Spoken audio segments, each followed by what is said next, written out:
शालूम भाइयों और मेरे प्रिय दर्शकों, यहोवा के त्योहारों और शब्बतों पर श्रृंखला के भाग 2 में वापस आपका स्वागत है। पिछली बार हमने फसह का पर्व, पहला पर्व देखा और हमने फसह की कहानी पीसा के माध्यम से गुजरी। आज हम फल का पर्व या फसल का पर्व देखेंगे। ये अखमीरी रोटी के बाद जो फसह के बाद होता है, इसीलिए यहाँ हम देखेंगे कि पहले फलों के दावत के लिए यहूदी नाम रशीद हजीर या योम हनीफत हाउमेर है और यह निसान के पहले महीने के 16वें दिन या फसह सप्ताह के दौरान अवीव है। अब चाहे यह 16वें दिन ठीक हो या नहीं, हम यहूदी संप्रदाय में 2 समूहों के 2 दृष्टिकोण देखेंगे जो एक अलग पैटर्न का पालन करते हैं। तो हम नीचे देखेंगे तो यहाँ यह निसान का पहला महीना है और अखमीरी रोटी की दावत के बाद यहाँ हमारे पास फल की दावत है। ये वास्तव में अखमीरी रोटी के बाद नहीं है, ये फसह के सप्ताह के दौरान है जो कि फल का पहला त्योहार है।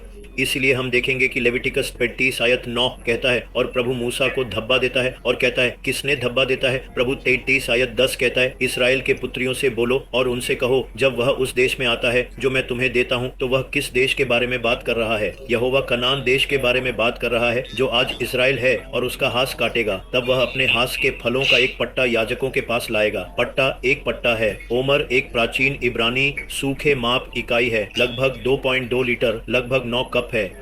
यह ओमर 29 दिन की गिनती से भी जुड़ा हुआ है। यहूदी धर्म में फसह और शाहुद के बीच तो यह शेफ है और इस फसल के इन शिफ्टों से जो भी अनाज निकाला जाता है वे इसे इस सूखे माप में भरते हैं। इसलिए उन्हें इस त्योहार में एक निश्चित मात्रा लाना पड़ा। प्रथम फल लेविटिकस 2:30-11 कहता है और वह भगवान के सामने शेफ लहराएगा जो शब्बत के बाद कल तुम्हारे लिए स्वीकार किया जाएगा और याजक इसे लहराएगा।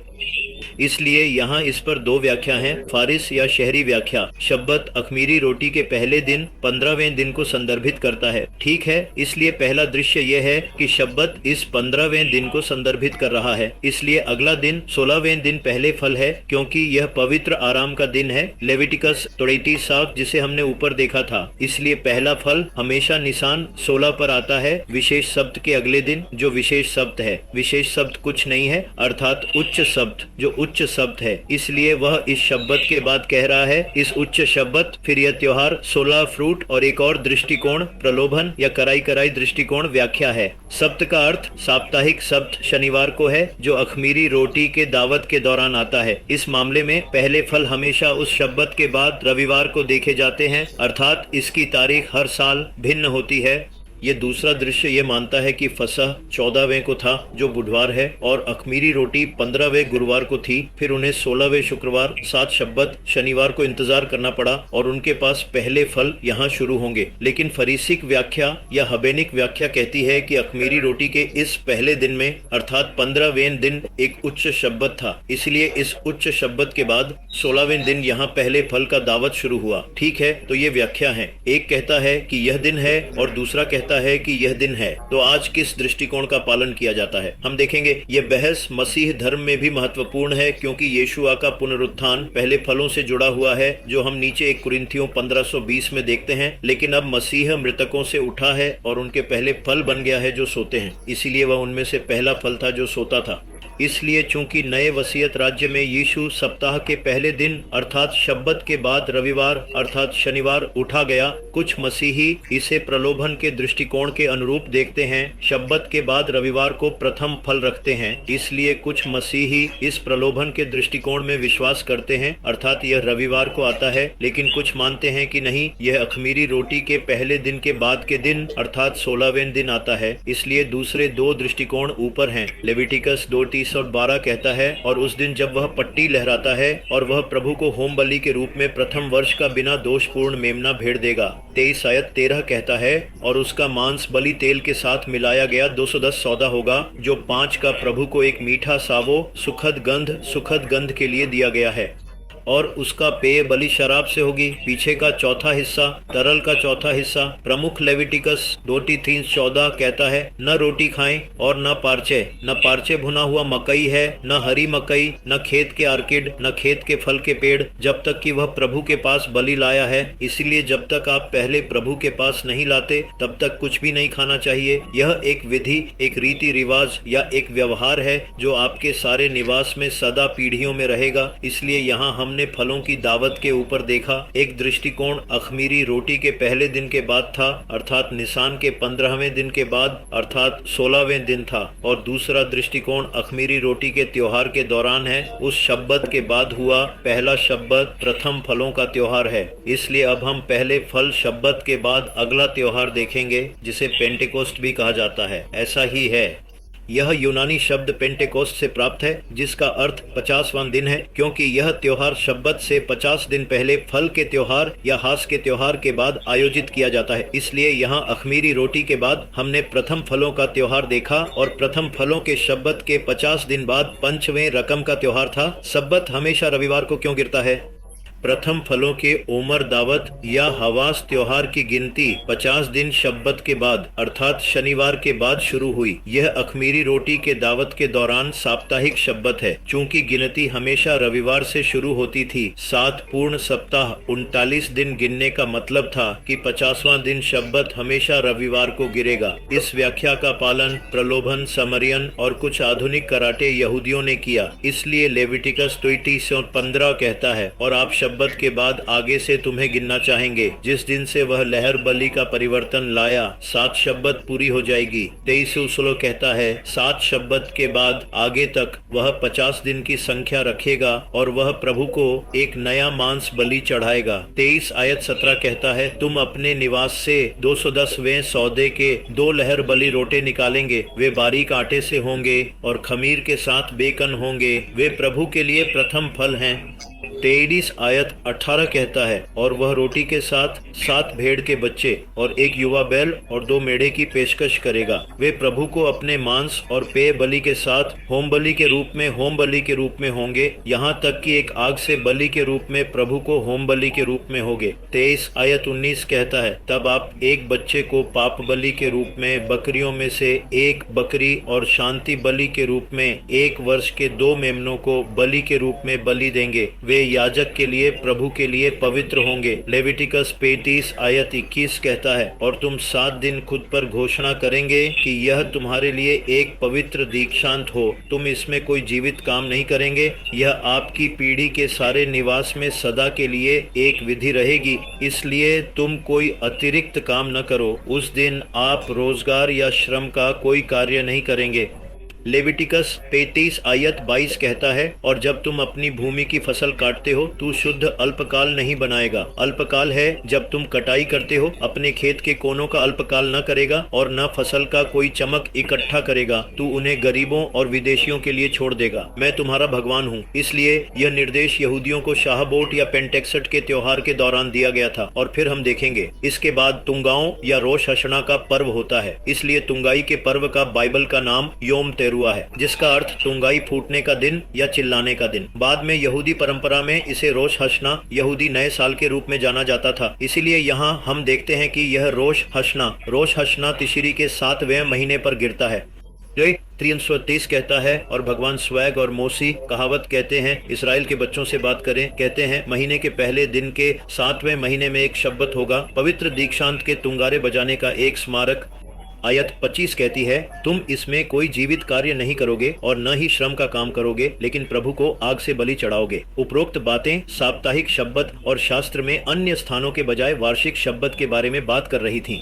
संख्याओं के अध्याय 29 में एक आयत कहती है, महीने के पहले दिन के 7वें महीने में तुम्हारे पास एक पवित्र दीक्षांत होगा और तुम अस्तित्व का काम नहीं करेंगे। यह दिन तुम्हारे लिए तुंगाई बजाने का है। हिब्रू में रोश हशाना का मतलब है वर्ष का सिर। इसे तुंगाई का वर्ष भी कहा जाता है। शोफर पर मेढ़ों को उड़ाना रोश हशना की घोषणा करता है, तो यह शोफर है। यह रोश हशना की घोषणा करता है और यहूदियों को धार्मिक सेवाओं में बुलाता है। तुंगाई का दावत इजराइल के लोगों को दिनों के अंत में मसीहा की वापसी और दुनिया के निर्माण की तैयारी करने के लिए बुलाता है। यहूदी भी बाइबल के समय में राम को तुंगाई के रूप में इस्तेमाल करते हैं ताकि अमामा, छुट्टियों और युद्ध की घोषणा की जा सके। इसलिए इस त्योहार को तुंगाई बजाने का त्योहार भी कहा जाता है। यह तुंगा शोफर है, यह मेढ़ का सींग है अब यदि आप यहाँ कुछ बहुत अजीब देखते हैं तो नया साल सुकट के लिए क्यों संरेखित होता है? पहला महीना निसान में शुरू होता है, इसलिए यह मार्च और अप्रैल के बीच होता है, इसलिए नया साल इस महीने के पहले दिन होना चाहिए। नया साल इस 3 के 7वें महीने के पहले दिन क्यों है? सबसे पहले हम बस बीसी और विज्ञापन के बारे में एक नजर डालेंगे। डेटिंग सिस्टम इतिहास में वर्षों को लेबल करने के लिए इस्तेमाल किया जाता है, इसलिए पारंपरिक प्रणाली या ईसाई आधारित प्रणाली ईसा पूर्व का अर्थ है कि ईसाई से पहले, ईसाई के जन्म से पहले के वर्षों को संदर्भित करता है, और एड का अर्थ है एनो डोमिनी, हमारे प्रभु के वर्ष में एक लैटिन है। यह यीशु के जन्म के बाद के वर्षों को संदर्भित करता है। उदाहरण 500 ईसा पूर्व का मतलब यीशु के जन्म से 500 साल पहले, और विज्ञापन 100 का मतलब यीशु के जन्म से 100 साल बाद है, और कोई वर्ष शून्य नहीं है। सिस्टम एक बीसी से one-day.ok तक कूद जाता है। मुझे धार्मिक संदर्भों से बचने के लिए आधुनिक धर्मनिरपेक्ष प्रणाली देखी गई है और तटस्थ प्रणाली अक्सर उपयोग की जाती है। कुछ लोग क्रिश्चियन आधारित प्रणाली की धार्मिक प्रणालियों का उपयोग नहीं करना चाहते हैं, इसलिए वे इस दृष्टिकोण का उपयोग करते हैं। दोनों प्रणालियों में वर्ष समान रहते हैं, केवल नाम बदलते हैं। तो अब हम देखेंगे कि पहले महीने को नया साल क्यों नहीं माना जाता है, लेकिन 7वां महीने हम नीचे देखेंगे। यहूदी कैलेंडर में एक अनूठी दोहरी संरचना है, अर्थात यह निसान को वर्ष का महीना मान्यता देता है, लेकिन तिश्री में यहूदी नए साल रोश हशना मनाता है जो 7वें महीने है। यह प्रणाली वर्ष की गिनती के लिए विभिन्न उद्देश्यों से परिणाम है, इसलिए हम धार्मिक और ऐतिहासिक गिनती देखेंगे। जैसा कि हमने निर्गमन 1212 में ऊपर देखा, निसान महीनों की बाइबल गिनती में पहला महीना है, क्योंकि यह इजिप्ट से निर्गमन को चिह्नित करता है। हमने ऊपर देखा शास्त्र तग। दूसरा यह है कि यह प्रणाली धार्मिक कार्यक्रमों जैसे कि निसान, शहोट, सुखोत आदि में फसह के त्योहार चक्र के लिए डेटिंग के लिए प्रयोग की जाती है। और इस नए साल का एक नागरिक दृष्टिकोण यह है कि रोश तिश्री में है। तिश्री को सिविल वर्ष की शुरुआत क्यों माना जाता है? क्योंकि यहूदी परंपरा के अनुसार यह दुनिया के निर्माण को चिह्नित करता है। अनो मुंडी एम एक लैटिन शब्द है जिसका अर्थ है दुनिया का वर्ष है। यह एक कालानुक्रमिक प्रणाली है जो यहूदी कैलेंडर में सृजन की पारंपरिक तारीख से वर्षों की गिनती करने के लिए उपयोग की जाती है। इसलिए यहूदियों को दी गई परंपरा से वर्षों की गिनती सृजन के एक वर्ष के बारे में होती है। उस दिन से यह माना जाता है। इसलिए यहूदी परंपरा के अनुसार विश्व का निर्माण वर्ष 1 बजे एक अनामुंडी में हुआ था, जो ग्रेगोरियन कैलेंडर में 3,773 ईसा पूर्व के अनुरूप है। इसलिए एक अनामुंडी हमारे ग्रेगोरियन के इस वर्तमान दिन के पतहकीय कैलेंडर 3,751 ईसा पूर्व के बराबर है। इसलिए यह प्रणाली बाइबल कालानुक्रम पर आधारित है, विशेष रूप से हिब्रू बाइबल के मेसोरेटिक पाठ से। 2025 के लिए अनामुंडी वर्ष 5-7 सन और ईसाई है। यह गणना इस 366 को दिए गए वर्ष में जोड़कर की जाती है। वर्तमान वर्ष 2025 है, इसलिए जब हम इसे जोड़ते हैं तो हमें 500 मिलता है। इसलिए यहूदी कैलेंडर के अनुसार हम 2025 में नहीं हैं, हम 786वें वर्ष में हैं। रोश हशना को एक निर्णय दिवस के रूप में देखा जाता है, जब भगवान आने वाले वर्ष का विश्वास तय करते हैं। इस नागरिक नए साल को माना जाता है जहां भगवान अपना फैसला सुनाते हैं। इसलिए अगला वर्ष इस पर निर्धारित होता है कि इस वर्ष के इस दिन क्या निर्णय शब्द उच्चारण होता है, रोश हशना। फिर कृषि के रूप में यह मौसम नए साल की शुरुआत के लिए व्यावहारिक बनाता है। तो फिर हम योम किप्पुर का प्रायश्चित त्योहार देखेंगे। योम किप्पुर का अर्थ है योम दिन है और किप्पुर प्रायश्चित है, इसीलिए योम किप्पुर रोह हशाना के बाद होता है। यहूदी नया साल योम किप्पुर रोह हशाना के बाद तिश्री के 7वें महीने पर आता है। यहूदी परंपरागत रूप से माफी या गलत काम करने की मांग करते हैं। लेविटिकस 35 आयत 26 है और प्रभु मूसा को यह कहते हैं कि प्रभु 23 आयत 37 7वें महीने के 10वें दिन भी कहता है। इसलिए यहाँ हमने देखा कि इस महीने के 30 दिनों का पहला दिन तिश्री के 7वें महीने के 10वें दिन रोश हशना था, प्रायश्चित का दिन होगा। प्रायश्चित दिन का मतलब है किप्पुर प्रायश्चित, जो आपने जो कुछ गलत किया है उसके लिए सजा स्वीकार करने का कार्य है ताकि आप खेद दिखाई दें। इसलिए यह एक बहुत ही महत्वपूर्ण दिन है। यह एक पवित्र दीक्षांत भी होगा।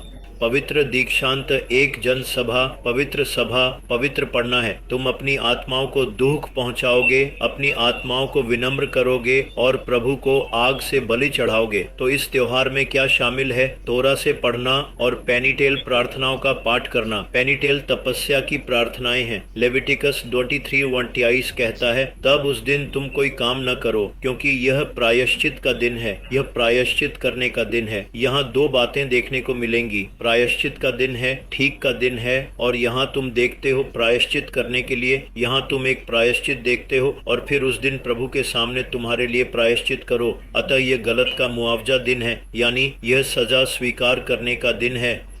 और अब इस अल्पकाल का ढांचा बनाने के लिए और प्रभु के सामने तुम्हारे लिए ढांचा बनाने के लिए, इसलिए यह तुम्हारे इस अधर्म के लिए, इस प्रायश्चित के लिए एक छिपाने के लिए था, क्योंकि तुम अपने परमेश्वर प्रभु के सामने हो। लेविटिकस 23:29 से कहता है, जो भी आत्मा दुख न होगी उस दिन वह अपने लोगों के बीच से काट दिया जाएगा। अतः जो भी आत्मा हो, यदि वह खुद को विनम्र नहीं किया जाता है, वह वाचा से काट दिया जाएगा। लेविटिकस 20:37, जो भी आत्मा जो काम करे उस दिन मैं उसी आत्मा को उसके लोगों के बीच से नष्ट करूंगा। इसका अर्थ भी हत्या हो सकता है। लेविटिकस 23:21 कहता है, तुम कोई काम नहीं करो, यह सब पीढ़ियों में सदा के लिए एक नियम होगा जो तुम्हारे सब निवासों में है। यह एक शब्बत होगा, अंतराल में शब्बत, गतिविधि को अस्थायी रूप से निलंबित करने का कार्य होगा। वह तेरी आत्मा को पीड़ित करेगा, तेरी आत्मा को विनम्र करेगा। महीने के 9वें दिन यहाँ तक वह तेरा शब्बत मनाएगा। इसलिए अब हम बूथों या तंबू का दावत देखेंगे, जिसे सुख कोट के रूप में भी जाना जाता है। इसलिए यह त्योहार तीसरी के 7वें महीने पर होता है। यह त्योहार है, यह योम किप्पुर के बाद होता है, जो प्रायश्चित का दिन है। और प्रभु ने मूसा को धब्बा दिया, कहते हैं, कौन धब्बा? यहोवा। प्रभु 23 आयत 34 कहता है, इसराइल के पुत्रियों से कहो कि 7वें महीने का 15वां दिन 7 दिन तक तंबू का पर्व होगा। 7वें महीने 3 है, तंबू का पर्व होगा, सुक्का का पर्व होगा। सुक्का का अर्थ है तंबू, जहाँ से हमें सुक्कोट शब्द मिलता है, और यह 7 दिन तक मनाया जाएगा। वह जीवित रहने का काम नहीं करेगा। वह एक पवित्र दीक्षांत, उसकी पवित्र जनसभा, एक पवित्र सभा, पवित्र पढ़ना, बचाव कार्य, श्रम का कार्य होगा। इस दिन उसका कोई काम नहीं होगा। लेविटिकस 35 आयत 36 कहता है कि 7 दिन तू प्रभु को फी की बलि चढ़ाएगा। 8वें दिन तेरे लिए पवित्र दीक्षांत होगा, तू यहोवा के लिए फी की बलि चढ़ाएगा। यह एक गंभीर सभा है और वह उसमें कोई बचाव कार्य नहीं करेगा। 33 आयत 27 कहती है कि ये प्रभु के पर्व हैं, जिन्हें वह प्रभु को फई द्वारा दी गई बलि, एक होम बलि और एक मांस बलि, एक पेय बलि, सब कुछ चढ़ाने के लिए पवित्र दीक्षांत घोषित करेगा। उसके दिन सब कुछ ऐसी ही है। उन दिनों जो भी बातें बलिदान की जाती थीं, उन दिनों व्यवस्थित रूप से किया जाना था।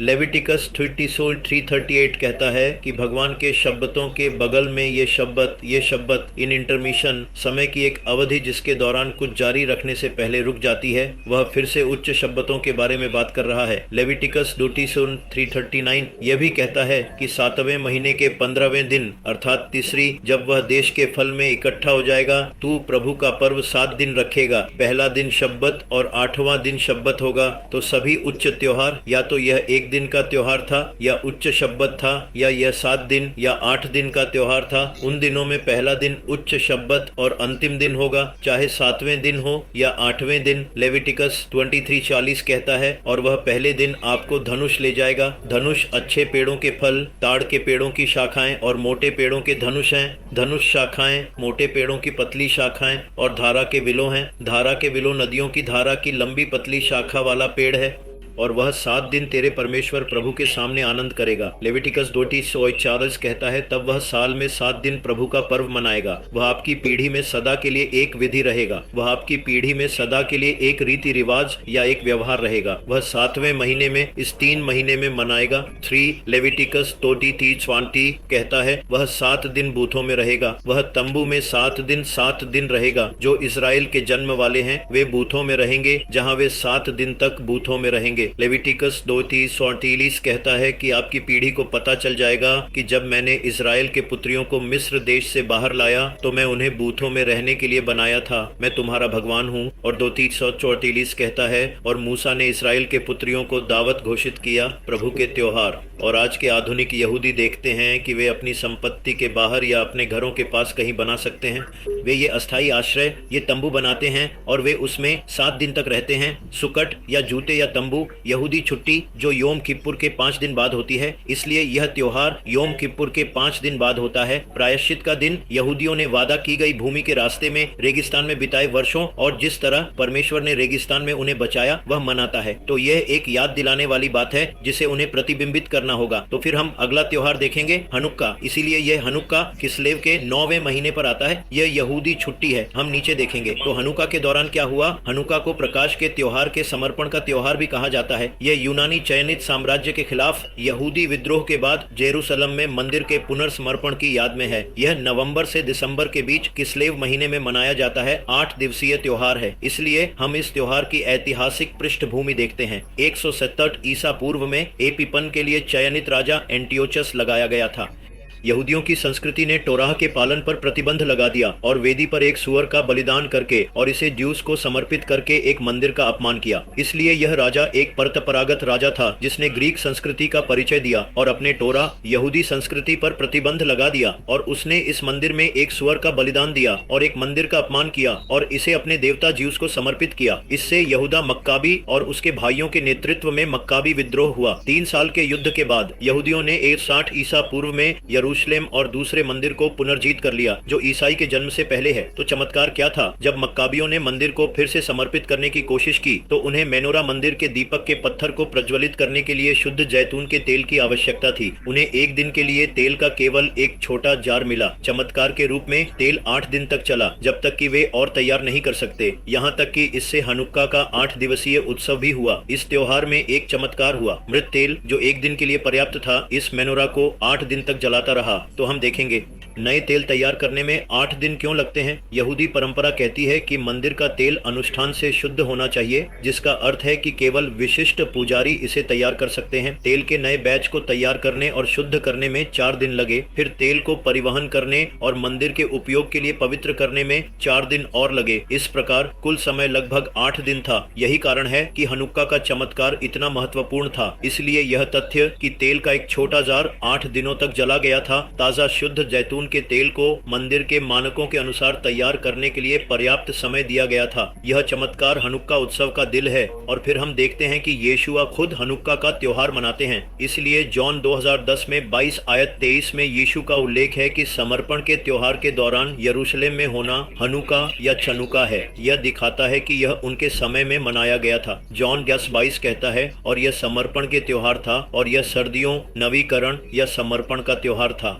जॉन 10 आयत 23 कहता है और यीशु सुलेमान के बरामद में मंदिर में है जबकि टोरा की आवश्यकता नहीं है। यद्यपि यह तोरा का त्योहार नहीं है या यह भगवान द्वारा निर्धारित नहीं किया गया है। हनुक्का अंधेरे पर प्रकाश का प्रतीक है। इसलिए निष्कर्ष यह है कि हनुक्का भगवान के मुक्ति और मैकाबियों के साहस और तेल के त्योहार का जश्न मनाता है। यह विश्वास, उत्पीड़न के खिलाफ प्रतिरोध और ईश्वर की भविष्य की एक शक्तिशाली याद दिलाता है। इसलिए अंत में हम पुरीम का त्योहार देखेंगे। पुरीम 12वें महीने का है अर्थात अदर 29 दिन है। यह फरवरी और पुरीम के बीच होता है। पूरी कहानी एस्था पुस्तक में है। पुरीम एक बाइबल में यहूदी त्योहार है जो फारस में नरसंहार से यहूदी लोगों की मुक्ति का जश्न मनाता है, जैसा कि एस्था पुस्तक में दर्ज किया गया है। यह दावत, उपहार देने और मेगिलाह पढ़ने से भरा एक शक्तिशाली छुट्टी है। मेगिलाह एस्था का एक स्क्रॉल है। इसलिए हम देखेंगे ऐतिहासिक पृष्ठभूमि।